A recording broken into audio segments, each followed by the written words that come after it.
Hello students, welcome to टीज India. I am Jiten Nirwani, your GS sir.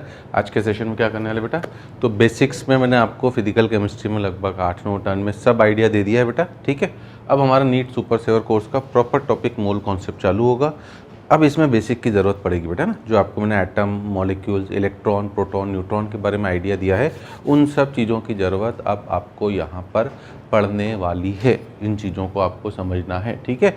तो mole concept थोड़ी सी बच्चों की हवाइयाँ उड़ी रहती हैं बेटा, है ना, बट आपकी नहीं उड़ी रहेंगी क्योंकि आपने पहले बेसिक अच्छा समझा है। दूसरा है ना, एक अच्छे गुरु का सानिध्य भी है आपको, तो उसमें मैं पूरी अपनी तरफ से कोशिश करूंगा कि आपका किसी भी तरह का कोई भी डाउट ना रहे, ठीक है। अब सबसे पहले मोल क्या होता है बच्चों, हमें सबसे पहले ये समझना है व्हाट इज़ मोल, ठीक है। मैंने introduction basic of fundamental of physical chemistry जो बेसिक्स पढ़ाए थे बेटा, उनमें नाम लिया था। मैंने आपको भी ये बताया था कि ग्लूकोज का एक मॉलिक्यूल तो हमें पता होना चाहिए। अब ग्लूकोज में से मैंने जैसे ही बोला C6H12O6 है ना, मैं मान के चल रहा हूँ आपने पुराने लेक्चर्स थॉरोली देख लिए बेटा। तो ग्लूकोज का एक मॉलिक्यूल C6H12O6 है। अब ये बन के बना है बेटा 6 कार्बन के एटम से, 12 हाइड्रोजन के एटम से और 6 ऑक्सीजन के एटम से, इसलिए हमने इसकी एटोमिसिटी बोली थी कितनी बेटा, 24। और हम इसीलिए अब बार बार ये टर्म्स बोलते रहेंगे कि आपके माइंड में घुस जाए। बोला था ये चीज़, और वहाँ मैंने बोला था एक मॉलिक्यूल में 6, तो 2 मॉलिक्यूल में कार्बन के कितने एटम, 12, 3 में कितने, 18। ये यूनिटरी मेथड मैंने सिखाई थी। 100 में कितने, तो 100 × 6। अगर मैं बोलूँ कि 5 × 10⁻22 में कितने, तो बस हमें क्या करना है, जितने मैंने मॉलिक्यूल्स की नंबर दी × 6 करते जा रहे थे आप। बट मैंने साथ में आपको बोला था बेटा कि आपको यही चीज़ मास देकर दूंगा मैं आगे के क्वेश्चंस में, कि अगर हमारे पास 18 ग्राम ऑफ ग्लूकोज है तो उसमें कार्बन के नंबर ऑफ एटम्स बताओ। अब उन सब छोटी छोटी चीज़ों को हमें यहाँ समझना है। तो इसीलिए जब अगर मैंने मास दे दिया आपको, तो मास से आपको पहले मोल निकालना पड़ेगा। इसलिए अब हमें पहले मोल समझना है ना। हमें सबसे पहले जो यहाँ समझना है, किसे समझना है, मोल को, ठीक है जी बच्चों। तो इसीलिए आपको पहले मोल को समझना पड़ेगा कि मोल क्या है बेटा। अब ये सब चीज़ें देखो है ना, सब चीज़ें रिसर्च हुई हैं। अब हम अभी रिसर्चर नहीं बनने जा रहे बेटा, ना साइंटिस्ट बनने जा रहे हैं हम। हमारा सिलेक्शन नीट में एक अच्छी रैंक से निकालना चाह रहे हैं, तो हमें केवल काम की चीज़ों को समझना है और उसे फॉलो करना है। What is definition of mole, ठीक है ना। तो आप डेफिनेशन लिखो बेटा, 1 mole of any substance is defined as, 1 mole of any substance is defined as. किसी भी सब्सटेंस का अगर मैं आपको 1 मोल बोल रहा हूँ, अब मैंने एनी सब्सटेंस क्यों बोला है, क्योंकि वो सॉलिड, लिक्विड, गैस कुछ भी हो सकता है ना। 1 mole of any substance, 1 mole of any substance, ये सब्सटेंस कुछ भी हो सकता है बेटा। हमने फिजिकल स्टेट के बारे में बात ऑलरेडी बेसिक्स में कर ली थी। सॉलिड, लिक्विड, गैस भी होता है बेटा, प्लाज्मा स्टेट भी होती है, बोन आइंस्टीन करके भी एक गिवन है, बट उन दोनों से हमें कोई इतना मतलब नहीं है। वो वापस मैंने बोला अभी है ना कि वो साइंटिस्ट लेवल वाली बातें हो जाएंगी। फिर अभी हम पहले 11-12 तो अच्छे से करके नीट तो क्वालिफाई करें बेटा, फिर आपकी मर्जी, आपको जितनी रिसर्च करना हो वो आपके ऊपर है। रिसर्च वाले पार्ट में मैं आपकी मदद नहीं कर पाऊंगा, स्टार्टिंग वाले पार्ट में मैं आपकी मदद करूंगा। 1 mole of any substance is defined as क्या, मास of substance, mass of substance है ना, इन ग्राम which contains है ना, which contains same number of particles है ना, which contains same number of particles as there are atoms, in 12 gram of C12 isotope. हमने isotope की भी बात कर ली है ना, इसलिए बेसिक का कोर्स जो 8 सेशन है बेटा, वो काफ़ी महत्वपूर्ण है आपके लिए, इंपॉर्टेंट है, ठीक है। वो जरूर देखें। और क्योंकि उन्हीं का धीरे धीरे हमें, अब देखो आइसोटॉप यूज़ हो गया, C12 यूज़ हो गया, तो हमें पता होना चाहिए बेटा, ठीक है। सॉलिड, लिक्विड, गैस के बारे में हमें पता होना चाहिए। अब मोल का इंट्रोडक्शन हो गया। ये पहली डेफिनेशन बेटा आपको पूरी आपके दिमाग में यहाँ सेट हो जानी चाहिए। पहले तो डेफिनेशन याद हो जानी चाहिए, है ना। जो मैं बोलता जा रहा हूँ बिल्कुल आंख बंद करके ब्लाइंड फेथ की तरह आपको फॉलो करते जाना है, ठीक है। 1 mole of any substance defined as mass of substance in gram. किसी भी सब्सटेंस का मैं उतना ग्राम ले लूँ, किसी भी सब्सटेंस के मैं उतने ग्राम ले लूँ जिसमें उतने ही पार्टिकल्स हो। अब मैंने पार्टिकल्स क्यों लिखा है, मैं इसके ऊपर भी आ रहा हूँ। जितने की एटम्स हैं किसके अंदर, 12 ग्राम ऑफ C12 आइसोटॉप। अब sir 12 gram of C12 isotope के अंदर एटम्स कहाँ से पता पड़े? ये साइंटिस्ट ने करा बेटा, है ना, ठीक है ना, उन्होंने करा और उन्होंने निकाला और उन्होंने इसी नंबर को एक नाम दिया जिसे हम एवोगाड्रो नंबर बोलते हैं, है ना, उन्होंने निकाला और उसी को एक नाम दिया एवोगाड्रो नंबर। कैलकुलेट करा बाकायदा बेटा, है ना, उन्होंने बाकायदा कैलकुलेट करा। सर कैसे कैलकुलेट करा? उन्होंने कार्बन के एक एटम का मास निकाला, उन्होंने कार्बन के एक एटम का मास निकाला बेटा। तो इतने ग्राम का मतलब एक एटम, तो 12 ग्राम में कितने एटम होंगे? यूनिटरी मेथड इसलिए मैंने आपको फंडामेंटल में ही सिखा दी थी कि उन्होंने कार्बन के एक एटम का मास निकाला बेटा। मास स्पेक्ट्रोमेट्री से, अगेन हमारे सिलेबस की फिर थोड़ी सी बाहर की चीज़ें, बट आइडिया दे रहा हूँ। और अगर इतने ग्राम का मतलब एक एटम है तो 12 ग्राम में कितने एटम होंगे? और जब वो नंबर निकाली गई उस नंबर को ही उन्होंने नाम दे दिया क्या बच्चों? Avogadro number. तो आप second point if you want to note down ये भी लिख सकते हो बेटा कि, है ना, नंबर ऑफ एटम्स, है ना, number of atoms in 12 gram of C12 isotope, number of atoms, है ना, आप लिखना बेटा, आप मोल की डेफिनेशन मैंने लिखा दी है ना, नोट्स आपको प्रॉपर बनाने। Number of atoms in 12 gram of C12 isotope, है ना, are equal to number of atoms in C12 gram C12 isotope are equal to 6.023 into 10⁻23, है ना। Number of atoms in 12 gram of C12 isotope are equal to 6 आज की पूरी चीज़ information, आज का पूरा सेशन इन्फॉर्मेशन है बेटा, याद रखनी पड़ेगी आपको। उसी से फिर अगले सेशन से धड़ाधड़ आज के सेशन में भी आएंगे क्वेश्चन, बट अब सब आपको याद रखनी पड़ेगी, है ना, ये चीज़ें पहले याद होना compulsory. Number of atoms in 12 gram of C12 isotope are equal to 6.023 into 10⁻23 and this number is known as Avogadro number. This number is known as Avogadro number. इसे हम एवोगाड्रो नंबर बुलाते हैं बेटा, जिसे आप डिनोट करते हो किससे? Na से। N for number, A for Avogadro. तो एवोगाड्रो नंबर आपको पता होना चाहिए बेटा। और सिंप्लिसिटी के लिए अब जो क्वेश्चंस आते हैं, एक्चुअल वैल्यू है 6.023, बट सिंप्लिसिटी के लिए हम इसकी वैल्यू 6 इंटू 10⁻23 भी ले सकते हैं, अप्रॉक्सीमेट, है ना। तो ये क्वेश्चन में खुद ही मेंशन होगा आपको कि take Na equal to 6 into 10⁻23, ठीक है। कॉम्पिटिटिव एग्जाम में आजकल वो करने लगा है क्योंकि वो आपसे अननेसेसरी ज़्यादा कैलकुलेशन नहीं चाहता, बट एग्जैक्ट वैल्यू ये है।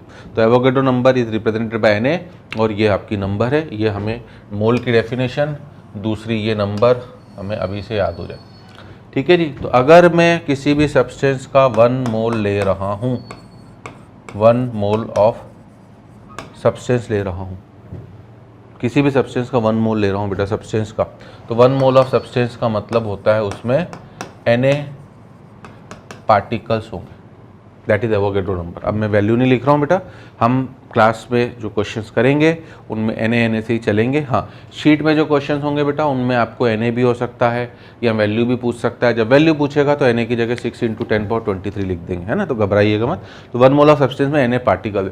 अब सर आपने ये पार्टिकल्स क्यों लिखा है sir? Which contain same number of particles. Particles इसलिए लिखा है बेटा क्योंकि हमारे केमिस्ट्री में जो पार्टिकल्स है वो आपके, है ना, एटम्स भी हो सकते हैं, मॉलिक्यूल्स भी हो सकते हैं, ठीक है, आयंस भी हो सकते हैं बेटा, और इसके अलावा इलेक्ट्रॉन, प्रोटॉन, न्यूट्रॉन। क्या सबके बारे में हम बेसिक में आइडिया बात कर चुके हैं? यहाँ भी करेंगे, बट ठीक है ना, एक बार सुना हुआ है, दोबारा सुनेंगे, तीसरी बार सुनेंगे, फिर क्वेश्चंस करेंगे, तो आप खुद सोचिए क्यों नहीं हमारी चीज़ें स्ट्रांग होंगी ना। तो 1 मोल ऑफ सब्सटेंस में Na पार्टिकल्स है, एटम्स, मॉलिक्यूल्स, आयंस और फिर इलेक्ट्रॉन, प्रोटॉन, न्यूट्रॉन कुछ भी, है ना, ठीक है जी। एटम से ही, अब आपको होपफुली सब चीज़ें पता ही हैं, एटम से ही मॉलिक्यूल्स बनते हैं बेटा, एटम से ही इलेक्ट्रॉन्स को निकाल दें तो आयंस बन जाएंगे, मॉलिक्यूल से भी आयंस बन सकते हैं बेटा, ठीक है ना, मॉलिक्यूल से भी आयन बन सकते हैं। और इलेक्ट्रॉन, प्रोटॉन, न्यूट्रॉन तो एटम हो, मॉलिक्यूल, आयन हो, सभी में होते ही होते हैं। हमने डाल्टन्स एटॉमिक थ्योरी भी पढ़ ली थी, atom is the smallest particle which can not be further सब डिवाइडेड, बट वो हो गया था डिवाइड, इसलिए हमने इलेक्ट्रॉन, प्रोटॉन, न्यूट्रॉन सब लिखा है, ठीक है। ये डेफिनेशन, आई होप ये भी चीज़ क्लियर सभी को। एक एक करके चीज़ें क्लियर करते चलना बेटा, उसी से बेस बनेगा। पहली चीज़ें आज के सेशन में याद रखने वाली चीज़ें हैं, 1 मोल ऑफ सब्सटेंस का मतलब क्या होता है, एवोगाड्रो नंबर क्या होती है, मोल की डेफिनेशन क्या होती है। अब बात करते हैं बेटा हम लोग मोलर मास की, इसकी मोलर मास, ये वर्ड भी आपको बार बार परेशान करेगा। मोलर मास को हम कैपिटल M से डिनोट करते हैं, ठीक है। आगे कैपिटल M और भी काफ़ी चीज़ों का सिंबल आएगा, मोलरिटी का भी सिंबल आता है, बट अभी most common symbol of molar mass is M। What is the meaning of molar mass, ये वर्ड बार बार आपको परेशान करेगा, है ना। तो मोलर मास का मतलब है बेटा mass of 1 mole of substance, ठीक है ना। Mass of 1 mole of substance, किसी भी सब्सटेंस के 1 मोल के मास को उसका मोलर मास बोला जाता है। किसी भी सब्सटेंस के 1 मोल के मास को उसका मोलर मास बोला जाता है ना। जैसे कहीं मान लीजिए हमारे पास मोलर वॉल्यूम वर्ड आ जाए, जब गैसेस होंगी तो मोलर वॉल्यूम, कॉमनली इसे V और नीचे ऐसे M लिखा होता है, बच्चा डर जाता है कि ये क्या है, तो ये मोलर वॉल्यूम है बेटा, है ना। What is the meaning of molar volume, it is volume of, है ना, it is volume of 1 mole of substance, है ना। तो अब ऐसे मोलर एंथैल्पी, ठीक है ना, मोलर एंथैल्पी ऑफ, अगर ऐसे टर्म्स आ रहे हैं बेटा ना, और किसी के लिए आगे भी मोलर वर्ड आ जा रहा है, molar heat capacity, molar enthalpy, वो हम आगे समझेंगे, बट एक बेसिक हमारे दिमाग में क्लियर हो गया। मोलर वर्ड आते ही हमारे पास उस सब्सटेंस का, है ना, हमेशा 1 मोल होना चाहिए। मोलर वर्ड आते ही हमारे पास उस सब्सटेंस का हमेशा 1 मोल होना चाहिए, ठीक है ना। ठीक है जी, ठीक है जी, ये चीज़ें कहानी क्लियर हो रही है सभी को, है ना। अब अगर हम बात करते हैं बेटा, ठीक है ना, अब हम बात करते हैं अगली किसकी बेटा, नंबर ऑफ मोल्स आखिर निकाले कैसे जाते हैं। तो आज के सेशन में ही आपको 4 फॉर्मूले याद रखना जरूरी है नंबर ऑफ मोल्स। हालांकि मैंने शायद बेसिक में, जिसे हम किससे डिनोट करते हैं बेटा, स्मॉल एन से। अब ये पूरे 2 साल फिजिकल केमिस्ट्री में आपका पीछे नहीं छोड़ेगा बेटा। इनफैक्ट फिजिक्स में भी ज़रूरत पड़ेगी, क्योंकि फिजिक्स वाले भी PV = nRT का यूज़ करवाते हैं। तो और मैंने देखा है बेटा कई बच्चों को कि वो नंबर ऑफ मोल्स ही ढंग से नहीं निकाल पाते हैं, तो प्लीज़ उसमें केयरफुल रहें। नंबर ऑफ मोल्स N के डिफरेंट फार्मूले हैं बेटा, ठीक है। पहला फार्मूला है आपका, फर्स्ट फार्मूला N का, गिवन मास अपॉन मोलर मास, ठीक है ना। फर्स्ट फार्मूला इज, आप पूरा फार्मूला लिखना बेटा, गिवन मास अपॉन मोलर मास। अब मास को हम W से डिनोट करेंगे बेटा, कई बुक्स में स्मॉल m भी हो सकता है, डरने की ज़रूरत नहीं, दोनों का मीनिंग सेम है। और नीचे मोलर मास को तो हम कैपिटल M से ही। नंबर ऑफ मोल्स का पहला फार्मूला है गिवन मास अपॉन मोलर मास, आप पूरा लिखना और फिर सिंबल के फॉर्म में लिखना W/m। ये फार्मूला सर किस किस के ऊपर एप्लीकेबल होगा, सभी के ऊपर बच्चों। ये फार्मूला सर किस किस के ऊपर एप्लीकेबल होगा, सभी के ऊपर, सॉलिड हो, लिक्विड हो, गैस हो, सबके लिए। अगर मास गिवन है उसका मोलर मास निकालो, कैसे निकालते हैं वो भी मैं बता रहा हूँ। मास गिवन होगा बेटा और उससे मोलर मास निकालो, ठीक है जी।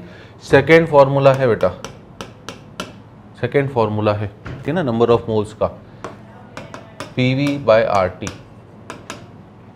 सर देखा हुआ लग रहा है, इसलिए मैंने बोला ही बेटा, लगेगा ही देखा हुआ, क्योंकि मैं पढ़ा चुका हूँ बेसिक में, यहाँ भी पढ़ेंगे, आइडियल गैस में भी पढ़ेंगे, फिजिक्स में भी पढ़ेंगे बार बार। तो second is PV/RT and it is applicable only for ideal gas, it is applicable only for ideal gas. अगर क्वेश्चन में आइडियल, हाँ बाय डिफ़ॉल्ट अगर गैस के आगे आइडियल नहीं लिखा बेटा, तो दिस इज़ ए रूल, हम हमारी गैस को हमेशा आइडियल मानते हैं, बट एक्चुअली रियल लाइफ की कोई भी गैस आइडियल नहीं है, इसीलिए आइडियल लिखा हो तो ज़्यादा अच्छा होता है क्वेश्चन, बट अभी बाय डिफ़ॉल्ट हमें आइडियल मानना है। बट ये फॉर्मूला केवल गैस के ऊपर, दैट इज़ आइडियल के ऊपर लगेगा, सॉलिड लिक्विड के ऊपर मत लगा देना, आप करोगे गड़बड़, ठीक है ना। मैं कितना ही गला फाड़ के चिल्ला के समझाऊँ, आप गड़बड़ करोगे, उसे नहीं करना है, ठीक है जी।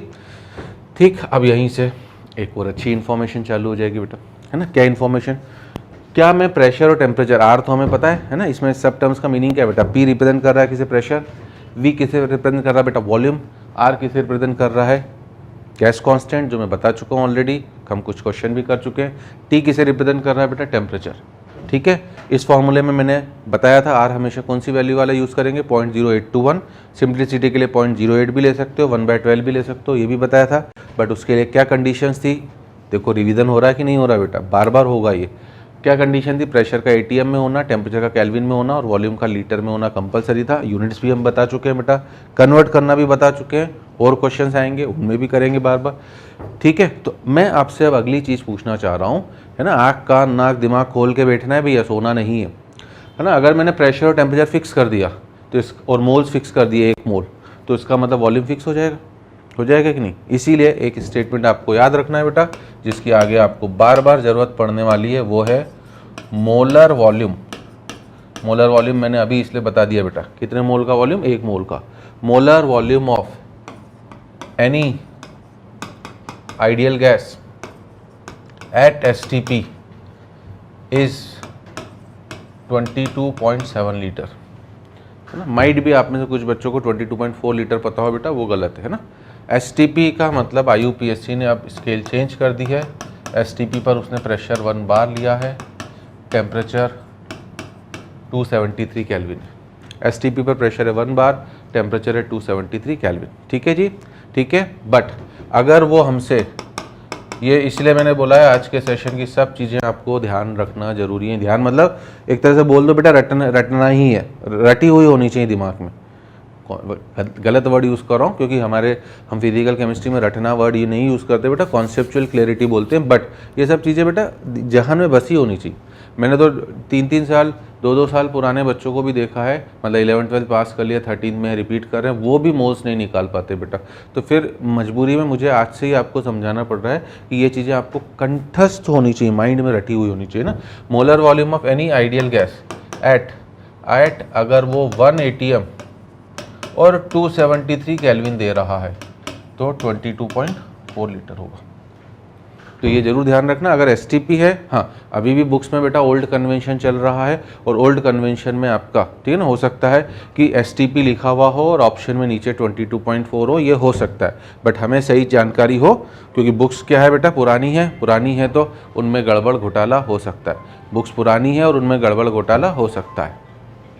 ठीक है जी, तो ये भी एक इन्फॉर्मेशन है। क्यों बेटा, क्योंकि हमने देखो क्या करा है, मोलर वॉल्यूम का मतलब मैंने बोल ही दिया 1 मोल, तो मैंने N को फिक्स कर दिया। R कांस्टेंट है ही बेटा, P फिक्स है, T फिक्स है। और सर ये आया कहाँ से? आया बेटा इन्हीं फॉर्मूले से, है ना। PV इक्वल टू किससे आया है? NRT से ही आया है। बट इसकी ज़रूरत क्या पड़ रही सर, वो बता रहा हूँ। PV इक्वल टू NRT में अगर मैंने प्रेशर को 1 रखा, ATM की बात करूँ, नीचे वाला वॉल्यूम मुझे निकालना है बेटा, जिसे मैं मोलर वॉल्यूम VM बोल रहा हूँ। नंबर ऑफ मोल्स 1 रखे, R मैंने 0.0821 जो एक्चुअली वैल्यू होती है इंटू 273। ठीक है, ये वैल्यू जब आप कैलकुलेट करोगे तो ये यहाँ से आपका 22.4 लीटर आता है। ठीक है ना। और अगर आप बार रखोगे बेटा, ठीक है, तो बार में थोड़ी सी R की वैल्यू चेंज होगी, इसलिए वैल्यू में थोड़ा सा चेंज है। तो ये जरूर ध्यान रखना। इनफैक्ट आज से ही मैं आपको कैलकुलेशन ट्रिक्स भी खूब समझाऊंगा, तो आपको आज से ही एक अच्छी चीज़ ध्यान रख लेनी है। क्या एक अच्छी चीज़ क्या ध्यान रख लेनी है कि 0.0821 इंटू 273 जो होता है 22.4 होता है। इसकी ज़रूरत हमें आगे पीछे कई बार पड़ सकती है बेटा, न्यूमेरिकल क्वेश्चंस में, फिजिक्स में भी पड़ेगी और केमिस्ट्री में भी पड़ेगी। ठीक है ना, बार बार पड़ेगी। और क्वेश्चन जो आपकी एग्जाम आप दोगे उसमें भी आएगा। तो 0.0821 इंटू 273 जो होता है वो 22.4 होता है। ये भी आज से ही याद रख लें। इसीलिए इन चीज़ों का लिखने का मतलब क्या है बेटा, हम इसी फॉर्मूले को 2 और फॉर्मूलों में बदल सकते हैं। नंबर ऑफ मोल्स का, ठीक है ना, volume of gas at STP upon 22.7। अगर किसी क्वेश्चन में बेटा सीधे गैस का वॉल्यूम STP पर दे दिया है, यहाँ से मुझे क्या पता पड़ा 1 मोल का वॉल्यूम है 22.7, मैं पूछूं 2 मोल का वॉल्यूम कितना होगा बेटा, ये यूनिटरी मेथड आपकी स्ट्रांग नहीं हुई तो आप क्वेश्चन गड़बड़ करोगे। मैं पूछूं 2 मोल का कितना होगा तो 2 इंटू 22.7। 3 मोल का कितना होगा तो 3, मल्टीप्लाई करते जा रहे। अब मैं उल्टा करूँ बेटा, मैं आपसे बोल दूँ कि वॉल्यूम 22.7 है STP पर, बताइए मोल कितने हैं, तो 22.7 कितने मोल का वॉल्यूम है बेटा, 1 का। तो आपने इधर 22.7 रखा, उसको 22.7 से डिवाइड करा, आपका आंसर आ गया। और ये चीज़ें खूब फास्ट होनी चाहिए बेटा, ये चीज़ें खूब फास्ट होनी चाहिए, ध्यान रखिएगा। टू एंड फ्रो जाते आना चाहिए हमें, टू एंड फ्रो। 1 का इतना, 2 का कितना, 3 का कितना। जब 1 से 2, 2 से 3 जाते हैं तो मल्टीप्लाई होगा, और अदरवाइज उल्टे चलेंगे तो डिवाइड करना है बस। ठीक है ना। और इसी चीज़ से एक और फॉर्मूला, अगर वो मुझे वॉल्यूम ऑफ गैस, ठीक है ना, एट 1 ATM और 273 केल्विन दे रहा है, वो मुझे 1 ATM और 273 केल्विन पर दे रहा है, तब मैं इसे नीचे डिवाइड करूंगा किससे, 22.4 से। तब मैं इसे नीचे डिवाइड करूंगा किससे बेटा, 22.4 से। एक्चुअली फॉर्मूला एक ही है बेटा, आइडियल गैस के लिए आपके पास एक ही फॉर्मूला है, और वो है कौन सा, PV/RT से नंबर ऑफ मोल्स निकालना। बट उन्हीं को हमने 2 चीज़ों में कन्वर्ट करा है, और जिससे ये फॉर्मूले आपके बने हैं, और इनका भी यूज़ आपको बार बार क्वेश्चंस में करना पड़ेगा। ठीक है ना। तो इसे ढंग से नोट करिए एक एक चीज़ को, हम आगे बढ़ते हैं। ठीक है जी बच्चों, तो अब ये आपको फॉर्मूले याद करने का समय, डेफिनेशंस कुछ इंपॉर्टेंट याद करने का समय आ गया है। ये सेकेंड फार्मूला, और सबसे ज़्यादा यूज़ आपके इन्हीं 2 फार्मूलों का होगा, और ये उसी के काउंटर पार्ट हैं बच्चों। ये पूरा आज का सेशन में क्या बोल रहा हूँ, एक एक चीज़ आपको पहले याद हो जानी चाहिए, तो ही आपका काम अच्छे ढंग से होगा। ठीक है जी। चलिए अब हम बात करते हैं बेटा तीसरा फार्मूला। तीसरा फार्मूला भी है नंबर ऑफ मोल्स का। वो क्या है सर? वो इसी से रिलेटेड बेटा, हमने बोला कि 1 मोल में Na पार्टिकल्स, ठीक है। यूनिटरी मेथड चल रही है बेटा, उसमें स्ट्रांग हो। अगर मैं आपसे बोल रहा हूँ 1 केला 5 रुपये का, तो आप बताइए मुझे 2 केले कितने रुपए के होंगे? आप रियल लाइफ में तो बड़ी आसानी से कर ले, तो सर 10 रुपये के, मल्टीप्लाई करा। 3 केले कितने रुपए के? आप तुरंत 3 × 5 15 रुपये कर दोगे।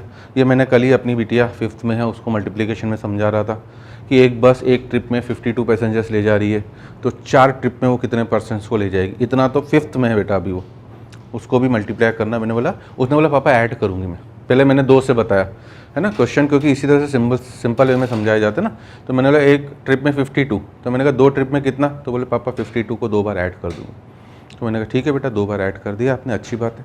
अब मैंने 3 बोला, उसने 3 बार ऐड करा। फिर मैंने 4 बोला, उसने 4 बार ऐड करा।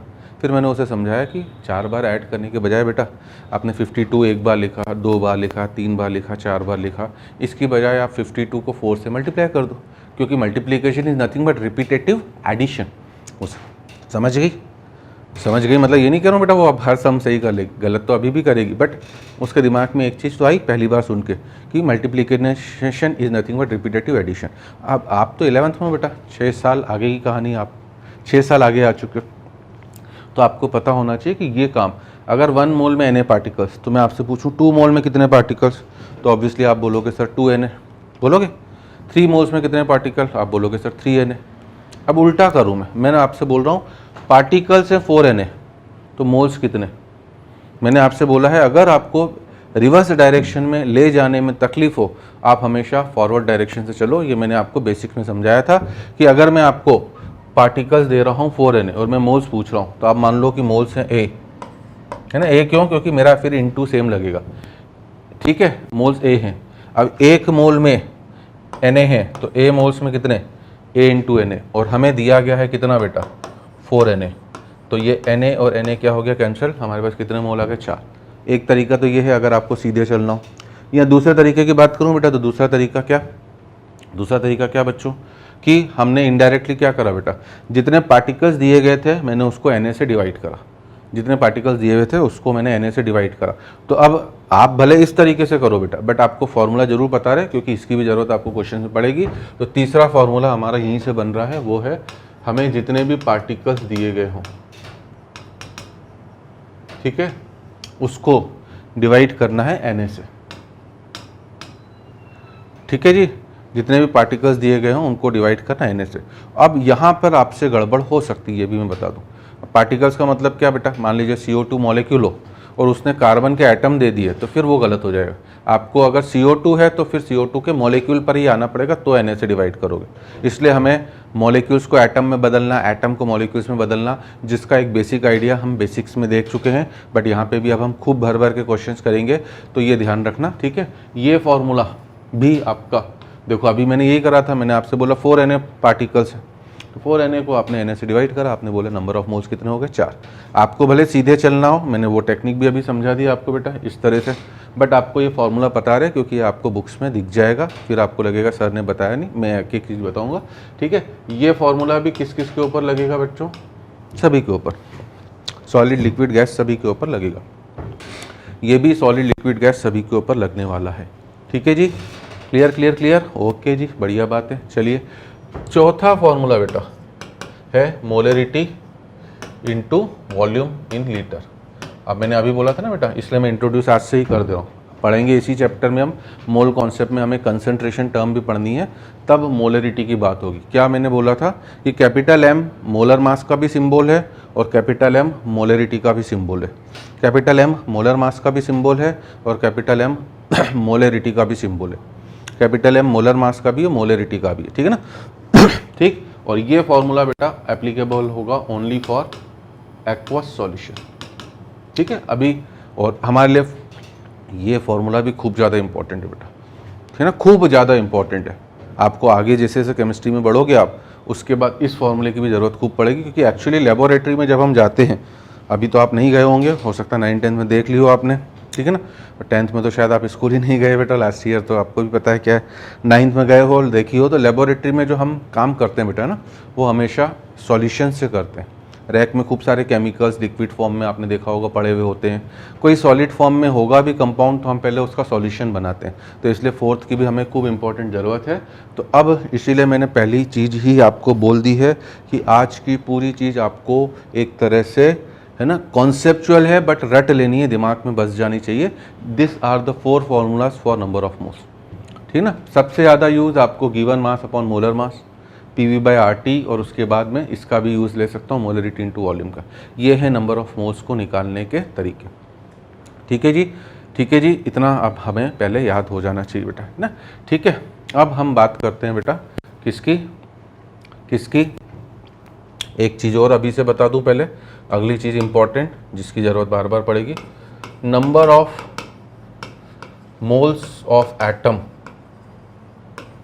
अब जो नंबर ऑफ मोल्स हम बोल रहे हैं बेटा, वो एटम्स के भी हो सकते हैं, वो मॉलिक्यूल्स के भी हो सकते हैं, और वो आपके ठीक है ना आयंस के भी हो सकते हैं। नंबर ऑफ मोल्स जो हैं वो एटम्स के भी हो सकते हैं, मॉलिक्यूल्स के भी हो सकते हैं, आयंस के भी। अगर सब्सटेंस एटम के फॉर्म में है बेटा तो एटम बोलेंगे, तब उसे number of moles of atom, like sodium हुआ, पोटेशियम हुआ, ये मैं बता चुका हूँ आपको थोड़ा थोड़ा, ये सब एटम के फॉर्म में रहते हैं, कार्बन हुआ, ठीक है ना। बट अगर ऑक्सीजन हुआ बेटा तब हम उसे ऑक्सीजन को नंबर ऑफ मोल्स ऑफ क्या बोलेंगे, मॉलिक्यूल्स, क्योंकि बाय डिफ़ॉल्ट ऑक्सीजन का मतलब हमेशा O2 होता है, हमेशा बेटा। बच्चे गड़बड़ करते हैं वो मान लेते हैं, ठीक है ना। और अगर आयन हुआ बेटा Na+, तब हमें आयन वर्ड यूज़ करना पड़ेगा। इसीलिए एक एक चीज़ को कॉन्सेप्चुअली सुन लो, यहाँ बिठा लो, ठीक है ना। अब इनके और भी नाम होते हैं बेटा, that is the important. Number of moles of atoms को हम शॉर्टकट में नंबर ऑफ ग्राम एटम्स भी बोलते हैं। क्या बोलते हैं, number of gram atoms. Number of moles of molecules को हम नंबर ऑफ ग्राम मॉलिक्यूल्स भी बोलते हैं, ठीक है। और इसे हम नंबर ऑफ ग्राम आयंस भी बोलते हैं। वेरी वेरी इंपॉर्टेंट, क्योंकि बच्चा गड़बड़ करता है बेटा, उसे gram atom, gram molecules. Number of moles एक जनरल वर्ड है बेटा, अब सब्सटेंस जैसा है उस हिसाब से सब्सटेंस जैसा है ना। अगर एटम के फॉर्म में है तो ग्राम एटम भी वर्ड आ सकता है, मॉलिक्यूल के फॉर्म में ग्राम एटम तो आएगा ही आएगा बेटा, ग्राम आयन भी खूब आएगा। ग्राम मॉलिक्यूल थोड़ा कम आ सकता है, क्योंकि कॉमनली जो ज़्यादा हम यूज़ करेंगे केमिस्ट्री में वो मॉलिक्यूल्स ही होंगे। एटम और आयन भी करते हैं बट रिलेटिवली कम, इसलिए नंबर ऑफ ग्राम मॉलिक्यूल्स कम मिलता है, but number of gram atom, number of gram ions को बोलना ज़रूरी है, ठीक है। ये आपको पता होना चाहिए, मोल्स का ही सिंबल है, ठीक है जी। ये भी चीज़ें हमें याद हो गई बेटा, ठीक है। अब हम बात करते हैं किसकी बेटा, ये चीज़ें भी क्लियर हो गई। मतलब हमें नंबर ऑफ, पहले अगर किसी क्वेश्चन में मैं आपको एटम्स निकालने का बोल रहा हूँ, ठीक है ना, कि इसमें कितने एटम्स हैं मास देकर, तो पहले आपको उसको नंबर ऑफ क्या निकालने पड़ेंगे बेटा, ग्राम एटम, क्योंकि वही उसके मोल्स हैं। और एक बार मोल्स आ गए फिर उसे एटम में बदलना है या पार्टिकल में बदलना है, तो क्या करना होगा, बिल्कुल सही जो आपने मन ही मन बोला है बेटा, ठीक है। हम मन की बातें सुनेंगे एक दूसरे की बेटा, क्योंकि दूर है ना, मेंटली तो दूर नहीं है, फिजिकली दूर है, मन की बातें कि हाँ सर उसको हम Na से मल्टीप्लाई कर देंगे। अगर मैं ग्राम आयंस की बात कर रहा हूँ, ठीक है, हम उसे क्या करेंगे बेटा, पहले मोल्स निकाल लेंगे और इनटू Na से मल्टीप्लाई कर देंगे, वो आयंस हो जाएंगे, ठीक है। नंबर ऑफ ग्राम एटम एक अलग टर्म है बेटा, नंबर ऑफ एटम एक अलग वर्ड है। ये दो टर्म्स में बच्चे खूब ज़्यादा गड़बड़ करते हैं। नंबर ऑफ ग्राम एटम मतलब नंबर ऑफ मोल्स होता है, और नंबर ऑफ एटम्स मतलब टोटल कितने एटम्स हैं, ठीक है जी। इसी तरह से ग्राम आयन और आयन, ग्राम मॉलिक्यूल और मॉलिक्यूल, ठीक है। अब मैं यहाँ से एक चीज़ और बताऊँ बेटा, मोलर मास जो मैंने बोला है, मोलर मास का मीनिंग तो मैंने बता दिया है, mass of 1 mole of any substance, mass of 1 mole of any substance. तो थोड़ी सी कैलकुलेशन में आपकी मोलर मास की भी कुछ एग्जांपल्स बता दूं, और फिर हम कुछ मोल्स निकालना ही सीखते हैं। मोलर मास का मतलब क्या बेटा, mass of 1 mole of any substance, mass of 1 mole of any substance, mass of 1 mole of any substance. अब अगर सोडियम है बेटा, पोटेशियम है मान लीजिए, कार्बन है, ऑक्सीजन है, नाइट्रोजन है, CO2 है, mass of 1 mole of any substance. और एक चीज़ मैं बताना भूल गया बेटा, इन ग्राम, ये ग्राम में होता है हमेशा, ठीक है, ये हमेशा ग्राम में होगा, ठीक है। तो अब हमें देखो, ये एटम के फॉर्म में बेटा, ये मॉलिक्यूल के फॉर्म में, इसमें 2 एटम है, इसमें 2 एटम है, उसमें 3 एटम है, 4 5 6 कितने भी हो सकते हैं, हमें तो पता है, ठीक है ना। और चाहे तो चलो मैं आपको एक आयन भी लिख देता हूँ, मान लीजिए Al+3, ताकि सब चीज़ें आ जाए, एटम भी आ गया, मॉलिक्यूल भी आ गया, आयन भी आ गया। अब अगर हम इनका मोलर मास लिखते हैं बेटा, तो सोडियम का मोलर मास आप लिखोगे 23 ग्राम, ठीक है। सर हमें कैसे पता, ये तो बेटा याद धीरे धीरे होती जाएंगी चीज़ें, वैसे काफ़ी बच्चों को पता भी होगा, ठीक है ना। और आपको अगर एग्ज़ाम की बात करें बेटा तो फ्रंट पेज में सबके आपको एटॉमिक मास गिवन होते हैं, ठीक है। एटम का मोलर मास ही उसका क्या होता है, ग्राम एटॉमिक मास। अभी ये टर्म मैं बताने जा रहा हूँ आपको, gram atomic mass, gram atomic mass. तो gram atomic mass, gram molecular mass, ग्राम आयनिक मास, ये वर्ड भी यूज़ हो सकते हैं, बट उन सभी को हम कॉमनली मोलर मास बोलते हैं, है ना। मतलब मैंने अगली चीज़ आपको क्या समझाई बेटा कि मोलर मास के लिए हमारे पास ग्राम एटॉमिक मास वर्ड भी आ सकता है, नाम ही है बेटा, क्या नाम है, ग्राम में होना चाहिए, ठीक है। ग्राम मॉलिक्यूलर मास वर्ड भी हो सकता है, ठीक है। और ग्राम आपका आयोनिक मास भी हो सकता है, ठीक है। बट इन तीनों का कॉमन मीनिंग मोलर मास ही है, इन तीनों का कॉमन मीनिंग मोलर मास ही। इसी तरह जैसे इन सब का common meaning number of moles ही है, बट सब्सटेंस किस फॉर्म में है जो हम ऑलरेडी बेसिक में समझ चुके हैं। एटम्स के फॉर्म में होगा तो हमें ग्राम एटम्स भी बोलना पड़ सकता है, आयन के फॉर्म में होगा तो ग्राम आयन भी बोलना पड़ सकता है, मॉलिक्यूल के फॉर्म में होगा तो हमें ग्राम मॉलिक्यूल भी बोलना पड़ सकता है। ये 23 है बेटा। पोटेशियम की बात करेंगे 39, कार्बन की बात करोगे बेटा 12 ग्राम, ऑक्सीजन की बात करोगे तो ऑक्सीजन का ग्राम एटॉमिक मास 8 ग्राम 16 ग्राम होता है, सॉरी ना, 8 तो उसका एटॉमिक नंबर है, तो उसका डबल करना पड़ेगा, क्यों, क्योंकि 2 एटम है, तो हम इसका ग्राम मोलर मास जो बोलेंगे बेटा वो 32 ग्राम, ठीक है ना। N2 के लिए उसका ग्राम एटॉमिक मास है 14 ग्राम, हम उसे बोलेंगे 14 का डबल बेटा 28 ग्राम, क्योंकि 2 एटम है ना। अब सर CO2 के कैसे निकालें, जो कहानी बेटा C आपके सामने है, C का ग्राम एटॉमिक मास 12 है, ऑक्सीजन का है 16, बट ऑक्सीजन के कितने आइटम है बेटा 2, तो हमें 12 को तो 12 को तो हमें इंटू 1 करना पड़ेगा, क्यों, क्योंकि कार्बन 1 है बेटा और ऑक्सीजन 2 है, इसलिए 2 इंटू 16 है ना। जब ऑक्सीजन अकेला था बेटा तो ये भी बेसिकली कहाँ से आया, 2 इंटू 16 से। हो सकता है कई बच्चों को बिल्कुल लग रहा हो सर ये तो हमें सब आता है, मैं तो सब बताऊंगा बेटा, क्योंकि मुझे पता है कि आगे आप कितनी भर भर के गड़बड़ियाँ करने वाले हो, ठीक है। अगर हमें एक बार में सब चीज़ें पता होने से बस आ जाएं तो फिर नीट में हर कोई बच्चा बेटा 100% स्कोर करके आ जाए, क्योंकि एक बार तो हर बच्चा हर चीज़ सुनता ही है, पढ़ता ही है। क्यों होता है इतना स्कोर कम, क्यों इतने कम सिलेक्शन होते हैं, क्योंकि हम केवल एक बार में समझते हैं कि हमें आ गया है, वो नहीं होता है बेटा। एज ए टीचर मुझे ही नहीं आता है एक बार में बेटा, हम जितनी बार पढ़ाते हैं हर बार हमें कुछ ना कुछ नयापन लगता है, कुछ ना कुछ नयापन लगता है बेटा, ठीक है। ये हो गया। अब CO2 के लिए ये हो गई कहानी बेटा, तो इसलिए हम इसका क्या बोलेंगे बेटा 44 ग्राम, 16 इंटू 2 दैट इज 32 प्लस 12, ठीक है। और एल्यूमिनियम के लिए बात करूंगा बेटा तो Al+3, आयन से कंफ्यूज मत होना बेटा, जो एटम है बस आप तो उसको देखो, मतलब जो उसमें जो एटम्स है, जैसे एल्यूमिनियम है केवल, क्यों, क्योंकि चार्ज जो आया है प्लस या माइनस वो इलेक्ट्रॉन के लूज या गेन होने की वजह से आया है, और हमें पता है बेटा इलेक्ट्रॉन का मास, ठीक है ना, नेग्लिजिबल होता है in comparison to mass of proton and neutron. तो किसी भी एटम का जो मास होता है वो प्रोटॉन और न्यूट्रॉन की वजह से, इलेक्ट्रॉन की वजह से नहीं। किसी भी एटम का जो मास है वो प्रोटॉन और न्यूट्रॉन की वजह से है, इलेक्ट्रॉन की वजह से नहीं होता है, इसलिए चार्ज से कंफ्यूज मत होना, ठीक है ना। इसलिए एक एग्जांपल मैंने इसका भी लिखा है बेटा, एल्यूमिनियम, ठीक है, 27 होता है, गिवन होगा उसका ग्राम एटॉमिक मास, तो Al+3 का भी 27 ग्राम ही होगा, इसमें किसी तरह से कोई कंफ्यूजन न रखें, है ना। अब मैं ये चीज़ें बेसिक में भी डाल सकता था बेटा, फिर क्या होगा कि मोल कॉन्सेप्ट जब मैं चालू करता तो फिर मैं बोलता ये सब मैं पढ़ा चुका हूँ, इसलिए मैंने अभी बेसिक में इन चीज़ों को नहीं डाला था, बट ये चीज़ें भी बेसिक हैं। ये आज की क्लास पूरी आपको एक एक चीज़ रटी हुई होनी चाहिए, ठीक है। अब मैं कुछ कैलकुलेशन आपको मोलर मास की ही दे रहा हूँ, कुछ क्वेश्चन C6H12O6 थोड़े बड़े ले लेते हैं, ठीक है जी, थोड़े से बड़े ले लेते हैं, आपको निकालना है, ठीक है। मान लीजिए मैंने आपको मोलर मास दे दिया बेटा किसका निकालने का, CH4 का, जो हमें बार बार ज़रूरत पड़ने वाली बेटा, कॉमन NaOH का दे दिया, H2SO4 का दे दिया, H3PO4 का दे दिया, ठीक है ना, इस तरीके से C6H12O6 CH4 NaOH H2SO4 H3PO4। चलिए कुछ आयंस भी लिख देता हूँ बेटा। अब एटम लिखने की ज़रूरत नहीं बेटा, क्योंकि एटम तो इसमें शामिल ही हो रहे हैं। मान लीजिए मैंने सल्फेट लिख दिया आपके लिए, ठीक है, मान लीजिए मैंने आपके लिए नाइट्रेट लिख दिया, ठीक। तुरंत वीडियो पॉज करें बेटा, निकालें, ठीक है, तुरंत वीडियो पॉज करके निकालें, मैं तो आगे बढ़ूंगा। तो अब इसका मोलर मास अगर मैं पूछता हूँ, 6 कार्बन है बेटा तो 6 इंटू 12, आपको भले हंसी आएगी बेटा, बट मैंने तो रिपीटर बच्चों को भी देखा है कि वो मोल्स निकालने में गड़बड़ करते हैं। अब मोल्स निकालने में गड़बड़ कहाँ होती है? कुछ बच्चों को number of moles is given mass by molar mass का फॉर्मूला नहीं पता होता।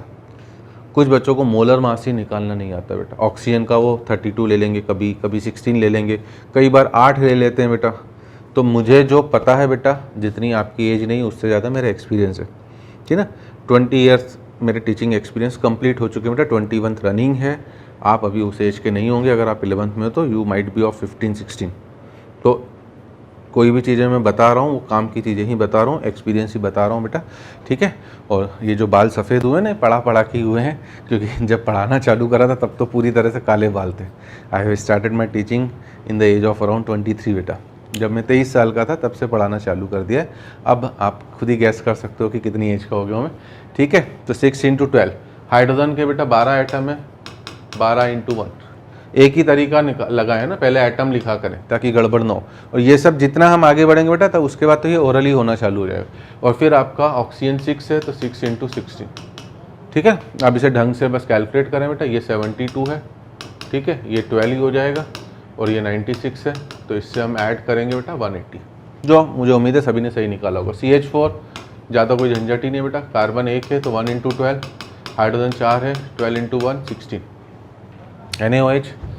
सोडियम 1 है। अब जो 1 है बेटा उनको आप डायरेक्टली भी लिख सकते हो ना, 1 × 2 लिख के भी टाइम्स खोटी ना करें।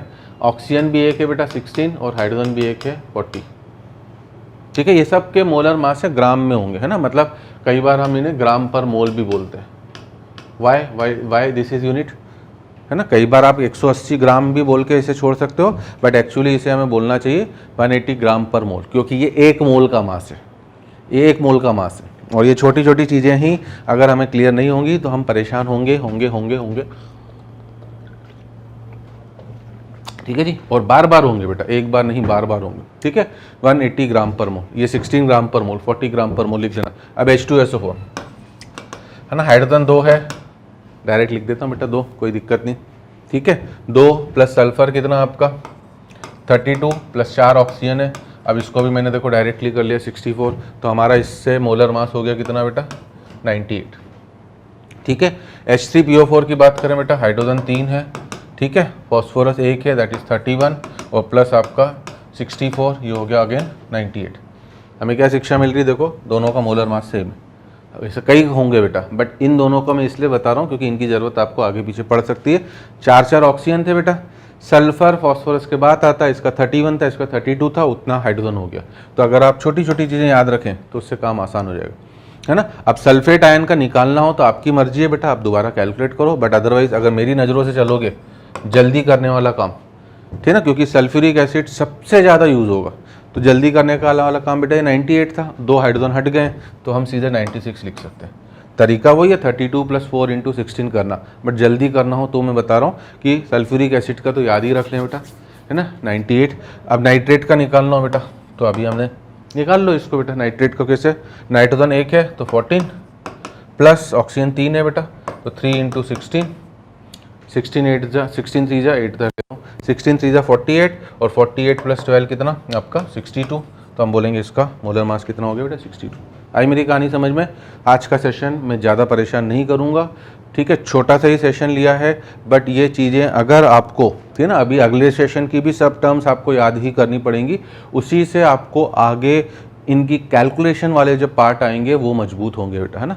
40 मिनट तक लगभग मैं छोटे ही सेशन लूँगा बेटा, 40-50 मिनट्स का, आपके ज़्यादा बोझ नहीं डालूंगा, ताकि आप उन्हें आपकी इच्छा हो तो दोबारा भले एक बार सुन लिया, नोट्स बना लिए, और 10 मिनट एक फास्ट रिवीजन भी कर सकें, फास्ट स्पीड में सुन सकें। हमारे पास समय की कोई कमी नहीं है, आपके पास भी नहीं है, मेरे पास ज़रूर है, मेरे खूब सारे कोर्सेज चलते हैं, बट मैं उतना आपको कभी भी परेशान नहीं करूँगा, छोटे सेशन दूंगा और काम टाइम पे कोर्स भी ख़त्म करूँगा आपका, ये मेरा वादा है आपसे। बट ठीक है ना, पढ़ना आपको भी रहेगा इन चीज़ों को बेटा। इनफैक्ट आप खूब सारे कंपाउंड लिख के उनके मोलर मास निकालने की तो प्रैक्टिस जरूर करें, क्योंकि उससे आपका काम आसान होगा। तो ये चीज़ें अगले सेशन में एक एक चीज़ रटी हुई होनी चाहिए। इसमें अगर गड़बड़ करोगे, इन टर्म्स में कन्फ्यूज़न होगे, तो आगे आपको अगले सेशन की भी तो अभी चीज़ें याद ही रखनी है, और उसके बाद चीज़ें स्मूथ हो जाएंगी बेटा। उसके बाद की सब चीज़ें स्मूथ है, फर्स्ट सेकंड सेशन के फॉर्मूले आ जाते हैं ना बेटा, ये याद रखना ज़रूरी है। और ठीक है, तो अब हम मिलते हैं बेटा नेक्स्ट सेशन में। ठीक है, इनको याद करके आइए, इसी से हम आगे की कहानी पढ़ेंगे। तो we will meet in the next session. Till then bye bye.